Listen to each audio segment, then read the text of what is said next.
Saudara, kekalahan Timnas Indonesia melawan Australia mungkin mengecewakan. Kekalahan membuat Timnas Indonesia menghuni posisi 4 klasemen grup C dengan koleksi 6 poin. Tetapi kita tentu masih berharap dan optimistis performa yang baik dalam pertandingan berikutnya. Dengan menyisakan 3 pertandingan lagi di putaran ketiga, secara matematis Indonesia memang masih berpeluang lolos ke putaran final Piala Dunia 2026. Bagaimana peluang Indonesia melawan Bahrain dalam pertandingan berikutnya? Pagi ini kita akan bahas dengan sejumlah narasumber melalui Zoom, diantaranya Osvaldo Giovanni, Ignatius Indro dari Supporter Indonesia yang masih kami tunggu untuk bergabung, dan juga pengamat sepak bola Firzi Idris yang juga bergabung bersama kita melalui sambungan Zoom. Selamat pagi Mas Firzi. Ya, pagi Mas Mario, pagi semua. Terima kasih Mas sudah bergabung di Dialog Sapa Indonesia pagi hari ini. Ya. Dan kita masih menunggu narasumber lainnya untuk bergabung bersama kita, yakni Mas Ignatius Indro. Saya ke Mas Firzi. Mas Firzi, Yes. bagaimana, ini lumayan sedih juga. Tidak mengecewakan, tapi sedih sudah pastinya melihat hasil skor semalam. Optimistis tetap ada, semangat tetap ada, tapi kita tahan dulu itu, kita bahas dulu evaluasi pertandingan tadi malam. Menurut Anda seperti apa?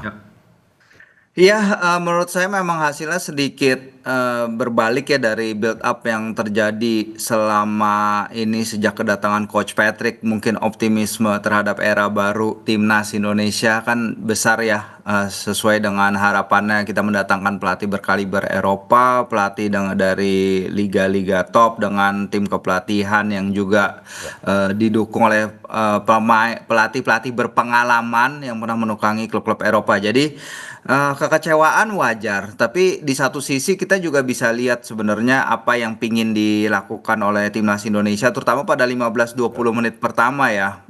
High press, mereka bermain lebih ofensif, lebih keluar. Tapi pertanyaannya balik lagi, apakah tepat melakukan itu di kandang Australia atau tidak?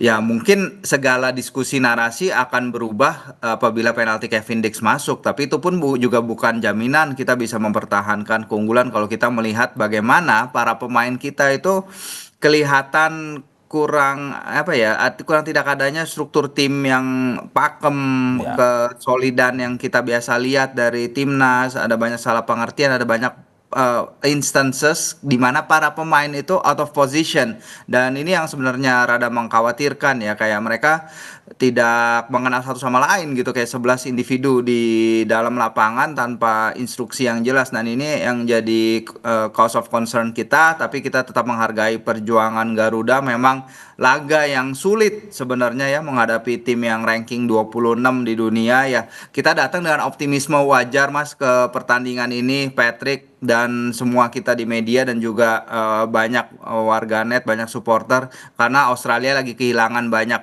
pemain utama mereka, pemanggilan pemain mereka banyak dikritik. Tapi ya Australia membuktikan kematangan mereka sebagai tim yang senantiasa lolos ke Piala Dunia, bahkan bermain di stadion yang dipenuhi oleh fans Indonesia sekalipun mereka tetap bisa mendapatkan hasil yang menurut saya ya hasil fantastis juga buat mereka. Dan kita mengalami kekalahan terburuk di round 3 qualifiers ini. Gawang Martin Paes nggak pernah kebobolan 5 kali sebelumnya, dan kita basically punya the whole team, kita punya the whole squad dalam pertandingan ini. Jadi ya masih banyak area untuk dikembangkan, masih banyak pertimbangan untuk dianalyze, untuk dibenahi menjelang laga kontra Bahrain nanti, yang tentunya juga tidak akan mudah. Walaupun Bahrain memang baru kalah 0-2 lawan Jepang, tapi mereka juga menurut saya akan termotivasi sama untuk menghadapi Garuda. Dan tadinya yang laga di mana kita menganggap oke, jaminan nih 6 poin lawan Bahrain, lawan China, sekarang menjadi kompleksitas yang lebih rumit lagi setelah hasil yang bisa dibilang ya sedikit di luar dugaan dengan kekalahan besar. Oke, kita mungkin anticipate kekalahan dari Australia, tapi mungkin tidak sebesar dengan skor ini, dan performance yang menurut saya sangat bisa dikembangkan lagi. Oke, Mas Firzi, kalau kita melihat babak per babak, di babak pertama seperti yang tadi Anda bilang bahwa ada kesempatan Indonesia sebenarnya di menit ke-15, tendangan dari titik putih penalti diberikan. Menurut Anda kalau misalkan tadi malam, karena banyak yang memprediksi bahwa kalau misalkan Indonesia goals lewat titik putih kemarin akan mungkin kesempatan lebih besar dalam arti untuk memenangkan pertandingan ini. Menurut Anda seperti itu dari Ya. evaluasi melihat permainan Indonesia dan juga jika misalkan kita berbuah gol dari titik putih kemarin? Ya, berkaca dari apa yang dikatakan Coach Patrick dan juga apa yang dikatakan Jai Itzes kepada kontributor Kompas.com kami juga ya, Devrio Nandi di Mix Zone setelah laga. Sebenarnya memang faktor itu berpengaruh, tapi yang lebih membuat fatal adalah ketika penalti itu gagal, Australia bisa memanfaatkan kesempatan. Jadi Ya, memanfaatkan momentum ketika kita lagi down, mereka menghajar kita dengan 3 gol cepat. Nah, ini ya, yang bagi Jai, dia mengatakan ini sangat berpengaruh sekali gitu. Ambisinya adalah tadinya mental para pemain siap untuk merayakan misalnya keunggulan 1-0, bahkan saya yakin di seluruh Indonesia juga udah siap merayakan keunggulan 1-0 karena Kevin Dix itu sangat luar biasa sekali ya. dari titik kotak penalti. Sepanjang karirnya dia mengambil 13 penalti, hanya pernah gagal sekali sepanjang karir pemain 28 tahun tersebut. Tapi ya kali ini mungkin pressure-nya berbeda ya, bermain bagi timnas dengan segala hormat kepada Copenhagen, dan terbukti masih belum berhasil, tapi that's football. Dan yang lebih penting dari itu adalah bagaimana setelah kegagalan yang mungkin sedikit menyakitkan setelah hasil itu adalah Ya. mereka tetap keep calm, tetap tenang, tetap bermain solid, struktur tim tetap dijaga, dan itu yang nggak terlihat setelah kita gagal penalti itu. Timnas kemudian sloppy dalam on Ya, one ya. marking, secara struktur dan lain-lain itu juga perlu dibenahi sekali untuk laga berikut. Oke, 2 gol cepat setelah penalti itu Ya, dicetak oleh Australia. betul. Menurut Anda, kalau kita berbicara terkait dengan sektor lini pertahanan, ada Mitch Hilgers, Jade Izes, dan juga Kevin Dix dan Calvin Verdonk di Betul. eh, area pertahanan. Apakah Ya. menurut Anda sudah optimal atau mungkin saja ada sosok Rizky Ridho yang tidak main, magisnya tidak kelihatan di lapangan sehingga mengurangi tensi di lini pertahanan atau bagaimana? Iya, kalau nggak salah ada 5 pergantian ya dari tim yang melawan Arab Saudi, termasuk Ya, 2 di belakang ya, di mana Justin nggak main dan kemudian juga RR nggak main, Rizky Ridho. Kalau kita lihat emang line up 3 pemain belakang ini adalah line up yang belakang yang sama ketika ya, kita menghadapi China, dan ketika itu juga memang struktur dan koordinasi di lini pertahanan itu tidak terlalu impresif juga ya, entah kenapa, apapun alasannya. Tapi menurut saya ketika Rizky Ridho bisa main bersama Jai, itu ya, chemistry-nya lebih bagus di antara mereka berdua. ya. Koordinasi di lini pertahanan mereka berdua itu bagus sekali, terutama di lawan Arab Saudi. Dan ketika Rizky Ridho masuk pun dia menunjukkan permainan yang impresif, yang solid, dan yang bisa membantu timnas dalam fase-fase akhir pertandingan. Walau itu akhirnya sudah tidak berpengaruh lagi ke skor akhir laga, dan itu tentu saja akan menjadi, saya yakin akan menjadi catatan besar bagi Coach Patrick ya, yang emang sebenarnya dia nggak punya waktu banyak bersama squad ini ya.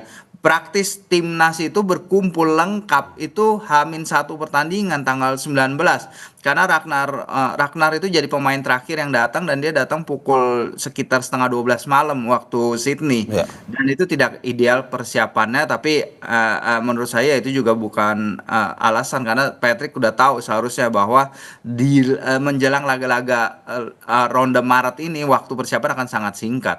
Oke, Mas, kalau kita melihat bahwa kemarin banyak orang memprediksi bahwa Indonesia akan lebih bermain lebih menyerang, tapi ada juga yang mengharapkan bahwa Indonesia lebih bertahan karena ditandang atau di kandang Ya, Australia, tapi akhirnya 4-3-3 dipilih oleh Patrick Kluivert.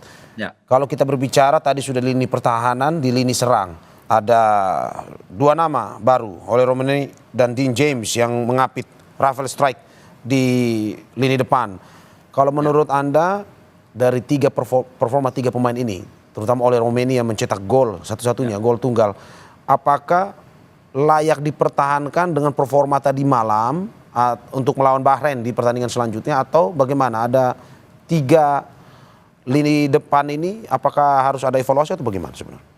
Ya, pertama soal formasi ya, kayaknya yang terlihat di TV mungkin 4-3-3, tapi kalau menurut laporan kontributor kami lagi Ya. yang ada di lapangan memang 3-4-3 ya, 3-4-3 di mana 3 back dan Calvin jadi left center back gitu. Mungkin karena positioning Dean James yang sangat maju pada babak pertama terutama pada 20 menit awal. Jadi terlihat seperti bermain 4-3-3 dan juga itu tadi balik ke koordinasi barisan lini belakang seperti apa line yang ditarik oleh Jai dan Miss dan Kelvin sehingga terlihat seperti hanya ada 2 back di belakang. Nah, yang menarik memang kemudian kalau kita berbicara lini depan itu ya Ole ini adalah salah satu pemain yang keluar dari laga kemarin mungkin dengan rapor hijau ya, rapor 7, rapor 8 mungkin karena pergerakan dia luar biasa sekali, off the ball-nya bagus sekali dan ketika dia memegang bola dia terlihat sangat tajam. Ya. Tampilan dia sangat tajam, dia berani dribbling, tekniknya Ya. juga bagus, Ya. running in behind juga bagus. Itu menurut saya jadi catatan yang baik. Tapi memang kita sebagai suatu attacking unit kayaknya memang terlalu tergantung ke beberapa kali kita lihat bola-bola terobosan ke belakang barisan lawan sehingga yang gampang banget bisa dihalang oleh Cameron Burgess back mereka yang bak raksasa di lini belakang dan ini kreativitas para pemain nggak terlihat. Marcelino juga magisnya yang melawan Arab Saudi juga masih belum terlihat maksimal pada laga tadi mungkin juga karena Marcelino dan barisan tengah itu lebih sering di bypass untuk mencari bola-bola terobosan untuk kepada Rafael Struijk dan juga Ole. Ya, oke. Kalau misalkan tadi Anda sempat bilang bahwa Martin Paes tidak punya sejarah kebobolan hingga 5 gol seperti yang terjadi tadi malam. Menurut Anda perlukah kita memberikan kesempatan kepada Emil Audero? Di mana Emil Audero ini punya jam terbang lumayan terutama di Liga Eropa. Ya, kalau saya bilang sih sebenarnya not necessarily ini salah Martin ya bisa Ya. kebobolan 5 ya, lebih karena koordinasi di lini belakang. Misalnya, bukan salah Martin ketika seorang pemain menarik jatuh pemain lawan atau ketika seorang pemain kehilangan markernya dalam situasi set piece. Oke, dia bisa lebih commanding dalam dua situasi corner terakhir dan itu juga yang diutarakan oleh legenda timnas kita ya Hermansyah di acara Rossi tadi malam bagaimana dalam diskusi dia mengatakan bahwa Martin ini seharusnya bisa lebih vokal lagi dalam mengklaim bola-bola atas dan berkomunikasi dengan barisan belakangnya. Tapi kalau misalnya kita menurunkan Emil, saya pikir sih juga belum ada urgensinya ke arah situ. Tapi ini kita balik lagi ke apa yang Coach Patrick lihat dan apa yang Coach Patrick dan tim kepelatihannya pikirkan soal apa yang terbaik bagi tim untuk laga di GBK nanti. Oke, ini menarik Mas terkait dengan strategi dan juga teknis permainan tadi malam yang di mana Indonesia ya lumayan tadi Mas seperti Anda mengatakan bahwa ya masih ada lubang-lubang di berbagai lini yang perlu diperbaiki. Tapi yang ingin saya tanyakan apakah sebenarnya dengan permainan tadi malam mungkinkah Indonesia berpeluang untuk lolos Piala Dunia 2026? Tapi sebelum Anda menjawab kita saksikan jeda berikut.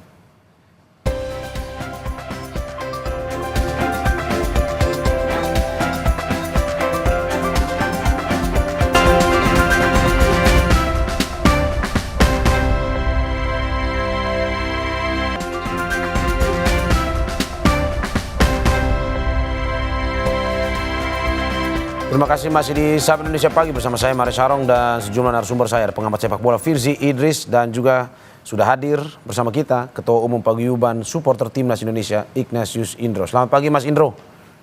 Selamat pagi. Terima kasih Mas sudah bergabung di Sapa Indonesia Pagi hari ini. Mas, tadi saya sudah banyak ngobrol dengan Mas Firzi terkait dengan teknis, terkait dengan bagaimana evaluasi pertandingan tadi malam. Yang kita mau tanyakan ke Mas Indro, bagaimana suasana hati pendukung Timnas Indonesia setelah kekalahan tadi malam, Mas? Iya, saya pikir pertandingan tadi malam adalah resiko dari pergantian pelatih di tengah jalannya kompetisi ya. Kompetisi maksudnya kualifikasi Piala Dunia. Namun harusnya ini sudah diperkirakan juga bagaimana kesiapan pemain yang baru berkumpul selama kurang lebih 3-4 hari saja gitu ya, ketika harus menghadapi Australia yang memang kita tahu sebuah tim yang langganan Piala Dunia. Ya, Nah, ini yang saya lihat ini adalah resiko ketika kita baru berkumpul, bahkan ada beberapa pemain yang berkumpul 1-2 hari sebelumnya ya, ya Bung ya. Nah, ini yang kita sih tidak bisa berharap banyak tentang ini kemarin, makanya sebagai organisasi supporter kita menganggap bahwa hasil maksimal adalah seri, namun kejadiannya adalah kita kalah cukup telak ya. ya, oke. Tapi pada akhirnya menerima kekalahan ini dan optimistis dengan pertandingan selanjutnya atau bagaimana, Mas? Kalau optimistis kita belum ya, karena kita belum melihat bagaimana Patrick Kluivert ini bisa meracik pemainnya di dalam hitungan hari, di mana kita harus siap dalam 4 hari ke depan. Nah, ini yang kita belum bisa optimis, tapi kita harap bahwa di mana Patrick Kluivert ini tidak ada kendala bahasa, tidak ada karena banyak diaspora kita berasal dari sana, ini yang bisa membangun minimal chemistry dari para pemain dalam waktu singkat ya. Tapi memang kita percaya bahwa proses ini tidak bisa dibangun secara instan. Nah, ini yang harusnya PSSI lebih sadar, lebih baik memperbaiki liganya, lalu juga bagaimana usia muda kita ke depannya, sehingga kita akan lebih, siapapun pelatihnya bisa lebih mudah untuk memberikan hasil maksimal. Oke, kalau dari supporter sendiri melihat pertandingan tadi malam, apa yang memang perlu dilakukan, terutama nanti pada pertandingan berikut melawan Bahrain, dalam arti bahwa tadi sudah teknis pertandingan, strategi bersama Mas Firzi. Kalau dari supporter sendiri melihat apa? Non teknisnya mungkin ada, seperti komunikasi yang harus tetap terjaga, terus juga mungkin saja ada pemain-pemain yang memang harusnya coba diturunkan atau bagaimana? Iya, kalau kita lihat komunikasi harus tetap dijaga ya, apalagi sudah tidak ada kendala bahasa oleh Patrick Kluivert dan para pemainnya. Ya. Ini harus segera dibangun bagaimana Patrick Kluivert dan timnya, tim kepelatihan, ini harus benar-benar bisa membangun chemistry. Kemarin di pertandingan yang kita lihat sebenarnya di 10 hingga 15 menit pertama sebenarnya sudah bagus ya, namun bagaimana ketika gagal memanfaatkan peluang, baik sundulan maupun penalti yang gagal, ini menjatuhkan mental para pemain. Nah, setelah kita kebobolan 2 gol cepat, ini yang cara permainan kita udah berantakan ya, dan bagaimana sebenarnya kan kalau misalnya dari postur tubuh kita tidak jauh berbeda dengan Australia, tapi kenapa 2 gol selanjutnya ini adalah bahkan 3 gol ya kalau saya tidak salah, ini berdasarkan dari sundulan dan umpan-umpan dari sayap ya. Ini yang sebenarnya chemistry ataupun di belakang itu harus diperbaiki, siapa yang menjaga siapa dan bagaimana menjaga para pemainnya. Nah, ini pemain lawannya, ini yang harus diperbaiki. Sementara sebenarnya kita sudah punya striker murni ya, yang terbukti kemarin bisa membobol gawang Australia. Yang selama ini sebenarnya kita kelemahannya adalah tidak memiliki striker murni. Oke. Sebelum saya ke Mas Firdi, Mas, kemarin Litbang Kompas sempat memberikan survei terkait dengan keyakinan supporter timnas bahwa Patrick Kluivert bisa membawa Indonesia lolos ke Piala Dunia 2026. Apakah dengan melihat pertandingan tadi malam masih tetap terjaga keyakinan itu, atau mungkin saja ya ada question, ada pertanyaan bahwa apakah bisa sebenarnya? Ya, kalau lihat pertandingan kemarin ini masih agak sulit ya untuk menilai bahwa tim kita ini bisa lolos atau tidak. Namun kita harus melihat lagi di pertandingan selanjutnya, apalagi Bahrain ya, ketika ketemu Bahrain ketika kita bertanding di Bahrain saja kita sebenarnya mengungguli dari Bahrain. Tapi ketika bermain di Gelora Bung Karno, apakah bisa lebih bagus atau seperti apa? Karena kalau dari pertandingan kemarin tentunya kita bisa dibilang pesimis dengan permain tim kita ya. Oke, saya ke Mas Firzi. Mas Firzi, bagaimana melihat peluang Indonesia dalam arti bahwa setelah pertandingan versus Australia semalam, dengan melihat kondisi pemain yang seperti disampaikan oleh Mas Indro tadi, bahwa mungkin komunikasi masih belum terlalu optimal antara satu dan lain pemain dan juga mungkin juga dengan tim kepelatihan. Bagaimana melihat peluang Indonesia untuk lolos di Piala Dunia 2026? Ya, peluang kita benar-benar jadi akan tergantung kepada laga Bahrain dan China itu ya. Kalau tadinya kita masih punya sedikit ambisi untuk menjadi runners up group dengan mengalahkan Australia, dan ambisi itu wajar mengingat segala build up yang terjadi setelah Patrick datang. Tapi sekarang realita berbicara lain. Realita di lapangan adalah para pemain kita ya kurang bisa menguji para pemain Australia dengan permainan yang mungkin seharusnya bisa lebih dari levelnya mereka gitu. Karena kita tahu pemain-pemain ini level liga-liga Eropa tapi kok belum terlihat kemampuannya. Sehingga saya yakin harus ada para pemain juga harus melakukan perbaikan-perbaikan dalam diri mereka sendiri, perbaikan-perbaikan dalam tim, dan mereka menyadari itu yang juga Jai Izzes katakan bahwa kita harus analyze semuanya, kita harus mengembangkan permainan agar bisa lebih mendapatkan hasil yang lebih dan hasil yang menunjukkan karakter lebih dari tim ini ketimbang laga di Australia kemarin. Oke, Mas, berarti sebenarnya tersisa 3 laga, Bahrain, Tiongkok dan juga Jepang.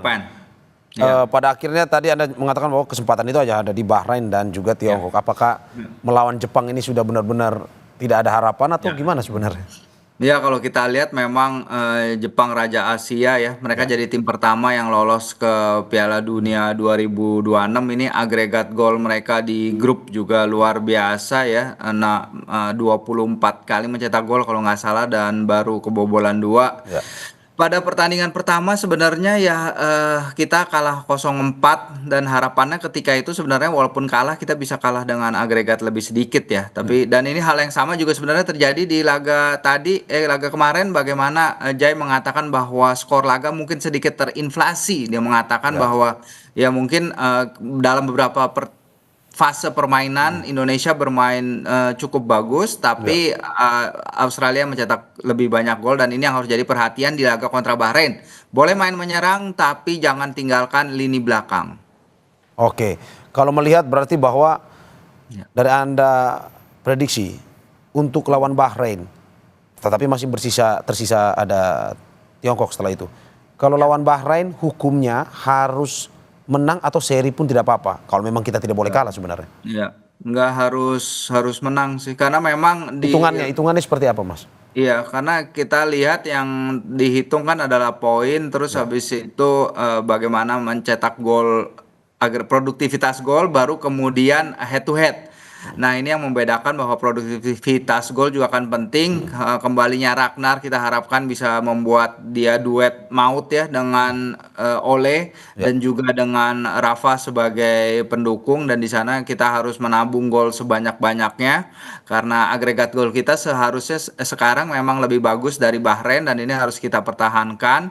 Jangan mengejar seri, harus kemenangan harga mati benar-benar di laga nanti, dan saya yakin dengan dukungan para supporter yang luar biasa, para pemain timnas akan merasakannya, karena timnas para pemain juga merasakan kok dukungan luar biasa dari para supporter Garuda yang membuat bermain di SUGBK itu membuat mereka tampil 110%.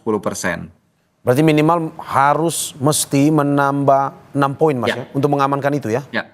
6 poin jadi 12 kan kita, dengan persaingan grup C yang masih sangat sengit ini, anything can happen, apapun bisa terjadi laga per laga, mungkin hitungannya akan beda, mungkin beda apabila kita di grup A atau grup B ya, di mana udah ada beberapa tim yang mungkin nggak sekompetitif tim-tim lainnya gitu, dan ini kita kebetulan tergabung di grup yang sulit, Ya. di mana China juga sudah 7 kali bermain di round 3 qualifiers ini, Arab Saudi juga udah berkali-kali lolos ke Piala Dunia sejak 1994, Australia jangan ditanya, jadi kita emang saingannya sebenarnya dengan Bahrain, bukan dengan Australia, bukan dengan Jepang dan Arab Saudi. Kita luar biasa sekali bisa mengalahkan mereka di SUGBK kemarin. Oke, kalau misalkan pada akhirnya yang kita peroleh tidak sampai 6, hanya 4, apakah memang itu tetap berada di jaring amannya atau kritis juga sebenarnya?